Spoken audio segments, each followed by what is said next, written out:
Well, it's not often you bump into a Derby winning jockey, but Lara gets all sorts of people here to Abu Dhabi. Welcome along, John, and tell us how you got involved, first of all. Well, really, I'm here with the Belgium jockeys because although I am a coach in England, I also coach Belgium as well. So they asked me to come over here, and I was very pleased to come. And I'm very lucky this year to have a champion lady jockey in England as well, in Josephine Gordon. So that's brilliant.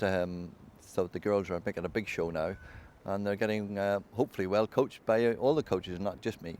And just, you mentioned Josephine there. She's done so well, hasn't she? Riding for Godolphin, of course, recently as well. Yeah, she's doing brilliant. And, I got her from the very start, and it was great to see her.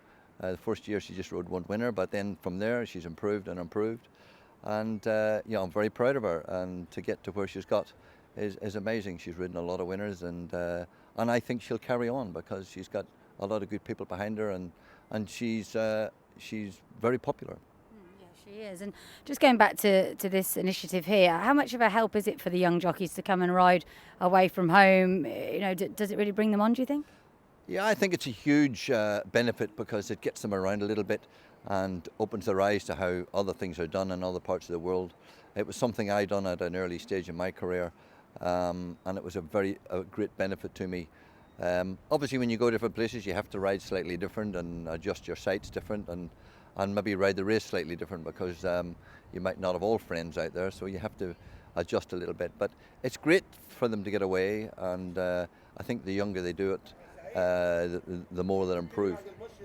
What can you do to help them? Obviously, you'll walk the course with them, but to a large extent, it's up to them, isn't it? Well, it is to a degree, but I think it's like any race. You have to analyse what you're racing against and where the pace is going to be and get the fractions right in the race because, it's not all black and white out there. And if you've got all the information in your head and you get a race plan, you roughly know what you're going to do. And of course, I always say one race plan's not enough. You need at least three, plan A, B and C. So, at least then you know if it's going right or wrong and you can readjust. And I think this is one of the things that help jockeys a lot is, especially if they've got coaches, that it helps them to analyse things and get it right. Because it's when you watch it, if you're sitting in your armchair watching it, you can be shouting at the jockey. But when you're out there, you have to analyse quickly and make decisions fast. And the race riding is as important as how you ride the finish.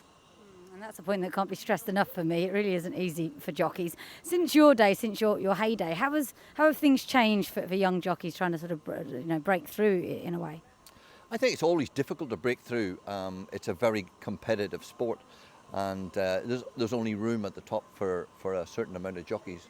But I've always thought, and it was a good few years ago when I went to the BHA and brought the jockey coaching on board, and they went with it.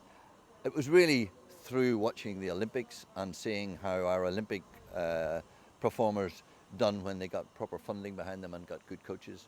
And I'm seeing that now, especially in England, and it's been taken up around the world now that jockeys that are coached better, they ride better, and I always thought it would improve the standard all completely, and I think it has. If you go and watch an apprentice race now, sometimes it's hard to tell that they've only had half a dozen rides because they all look tidy and ride quite well, and they can all use the whip properly, and it makes a big difference.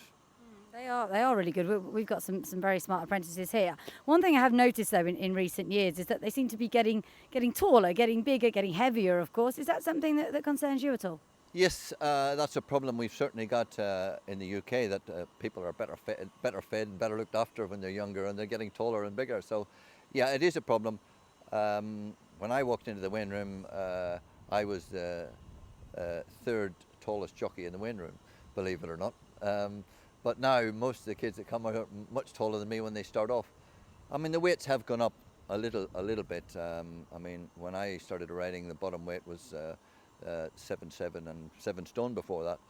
I rode myself at 6'13" at one stage, but people have got bigger, there's no doubt about that, and the weights have gone up a bit as well. And they're quite often, the handicaps are, there's not much under 8'7" nowadays. It's just very competitive, and they've squashed the handicap a bit. So Yeah, it's difficult. Always be difficult for the jockeys. The weight thing has always been a huge issue, and always will go on. Even you put the weights up to 10 stone, there'd be bigger people riding. So it's always going to be an issue because a lot of people want to do it. It's an exciting sport, and it's a passion. And when people get the feel for it, they certainly don't want to give it up.